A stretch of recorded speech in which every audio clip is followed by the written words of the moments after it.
Ito ang latest trendy. Viral trending ngayon sa mundo ng social media ang di umano'y balitang. Isang mainit-init ngunit malaman na balita na naman ang pag-uusapin natin ngayon kung saan ay matapos malaman ng publiko na ibinebenta na ng aktor na walang iba kundi si Daniel Padilla ang di umano'y sports car nito. Panig ni Catherine Bernardo, umalma walang paligoy-ligoy at agad na nag-react ang kampo ni Catherine Bernardo at itinama ang kwento ng di umano'y kampo ni Daniel Padilla dahil sa kumpirmasyon mismo ng ilang mga reliable sources. Mismong si Catherine Bernardo ang nagpapabenta nito kay Daniel Padilla dahil hati raw sila nito at hindi lamang ang aktor ang nagmamay-ari sa nasabing sports car. Ito ang mainit na balitang pinuputakti ngayon ng samot-saring komento mula sa marami sa ating mga kababayang Pilipino. At marami nga sa kanila ngayon ang hindi napigilan ang kanilang sarili na maglabas ng kanilang hinaing at komento sa mundo ng social media. Pero bago ang lahat mga ka-trendy, kung hindi pa kayo nakapag-subscribe sa aking channel, please click subscribe and hit the notification bell para lagi kang updated sa latest trending na balitang i-upload namin.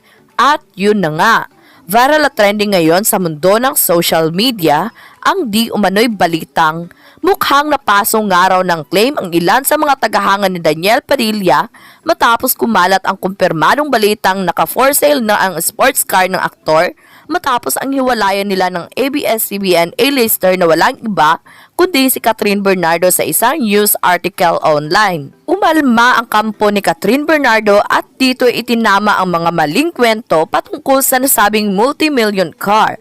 Alam raw mismo ito ng mga magulang ni Catherine Bernardo at Daniel Padilla na hindi lamang ang aktor ang nagmamay-ari sa nasabing Chevrolet Corvette.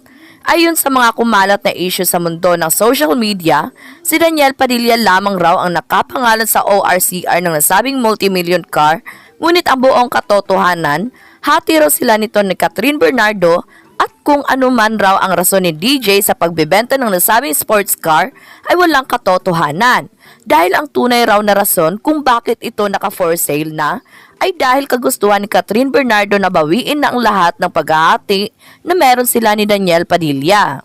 Ayon pa sa naging controversial statement ng isang netizen na nag-viral sa mundo ng social media, quoted, "To make things right, tama po kayo na binibenta ni Daniel Padilla yung Corvette sports car nila ni Catherine. Yes, you heard it right. Hindi lang po kay DJ ang Chevrolet. Share sila ni Catherine sa sasakyan na yan. Although kay DJ nakapangalan pati ORCR. Alam mismo ng mga magulang nila na hindi lang si DJ ang owner ng sasakyan. Of course, marami ang mga magsasabi na ang reason ni DJ kung bakit binibenta yung car is dahil sa ayaw niyang maalala si Catherine. Baliktad ho kayo ng iniisip. Ang buong katotohanan ay after palang malaman ni Kat at ni Mami Min na more than 10 times niloko ni DJ si Kat sa iba't ibang babae. Catherine Bernardo decided to cut everything sa kanila ni Daniel. Given na yung emotionally, at first nahihirapan yung babae, pero she is strong enough to face the reality and step by step, gawin kung ano yung tama. Starting off sa kapag-break niya kay Daniel, hanggang sa pag-unfollow sa mga naka-flirt ni DJ up to the point na paghahati sa mga joint ventures nila. I don't know kung natapos na yung paper sa Barbero Blues business nila, pero yun ang naunang ipa-divide ni Catherine. As far as we know, the barbershop kasi yung isa sa mga malaking investment ni Kat kay DJ. And yung iba pa nilang shares, hinahati na as of the moment. And here's the Corvette. Ang nakarating sa amin, maayos na kinausap ni Catherine si DJ about selling that sports car. Malamang ano pa ba gagawin nila dyan? Diba September pa sila hiwalay? But publicly ni-reveal nila November 30, 2023. Ang sisti daw dyan ayaw ipabenta ni DJ yung sports car. Ang sabi, yun man lang daw imatira sa kanila ni Kat as memories. Pero the girl was so decided na makusaw na pati yung sasakyan na yan. Walang specific na result si Kat. Pero ang sabi, ayaw niyang magkaroon pa ng kahit na anong connection sila ni DJ kahit pa sa gamit. Kaya ayaw man sa gusto ni Barbaero, wala siyang magagawa kundi i-for sale ang mahal niyang sports car. Grabe no? Can you imagine kung gaano nasagad si Catherine kay Daniel para umabot sa ganitong level yung kagustuhan niyang putulin lahat ng ugnayan nila ng ex niya? May mga nagsasabing na kawawa naman daw si Daniel at nakuha ng magbenta ng gamit. Okay lang ba kayo? Tama lang yung ginawa niya, FYI. Di naman sa kanya yan. Dapat lang nabawiin ni Catherine ang lahat ng sa kanya.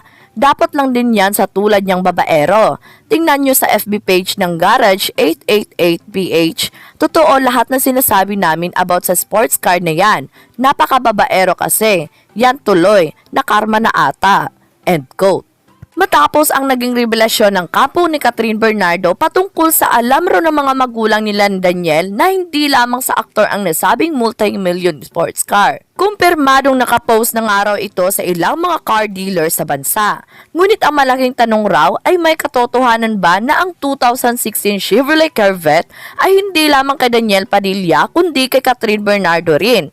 Dahil ang claim ng kampo ng aktres ay hindi lamang raw kay DJ ang nasabing multi-million car.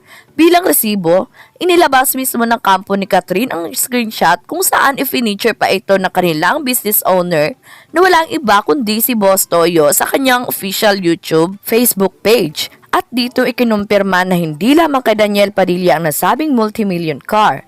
Nakapangalan lang raw ito si DJ sa ORCR, ngunit may katunayan raw ang nasabing Garage 888PH ng aktres na walang iba kundi si Catherine Bernardo rin ang isa sa nagmamay-ari sa nasabing 6.5 million sports car. Kaya't ang katotohanan raw sa lahat ng balitang ito ay dapat malaman ng kampo ni Daniel Padilla at huwag raw magpapakalat ng maling impormasyon patungkol sa nasabing balita. Dahil ang nasabing Chevrolet Corvette ay hindi lamang ibinibenta ni Daniel Padilla para sa kanyang sarili kundi dahil rin daw dito ay pagmamay-ari rin ng kanyang ex-girlfriend na walang iba kundi si Catherine Bernardo na tuluyan na pinutol ang lahat ng koneksyon sa ex-boyfriend pati ang kanilang sports car ay ayaw na ring makita ng ABS-CBN A-lister actress na walang iba kundi si Catherine Bernardo. Kaya naman nang lumabas nga ang balitang ito, ay umani agad ng samot-saring komento mula sa marami sa ating mga kababayang Pilipino. At marami nga sa kanila ngayon ang hindi mapigilan ang kanilang hinaing at komento sa mundo ng social media. Reposted, quoted. Akala ko ba, sabi nila, binibili daw ni Daniel Padilla bawat car na magustuhan ng dalaga. Sus, yun pala, hati sila. Nakakatawa. Kawawang Daniel Padilla. Yan kasi hindi nag-iisip ng mabuti. Sinayang lang niya yung kasikatan niya. Akala niya kasi forever siyang sikat at maggagamit. Ano kaya ang sabi ng mother niyang si Carla Estrada? Hindi na niya napagsabihan yung anak niya na huwag lukohin si Catherine Bernardo. Akala ko noon, sabi ni Carla, bahay lang yung anak niya at hindi mahilig maglakwatsa. Yan pala may tinatagong kasamaan. Looks like mas malaki ang share ni Catherine kaysa kay DJ. Si Catherine yata ang gumagastos at nag-i-spoiled sa kanya. Pero ang loko, manluloko pala at di na nakontento sa isa. Kaya tama lang na ibalikban kung ano ang dapat hatiin sa mga pag-aari nilang dalawa. Kawawa at nagpapaloko naman si Catherine sa sobrang pagmamahal kay DJ. End quote.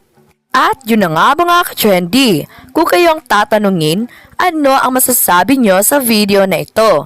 Huwag kalimutang mag-iwan na komento sa baba para malaman ko kung ano ang naging reaction mo sa latest at trending na balitang ibinahagi namin. Maraming salamat po.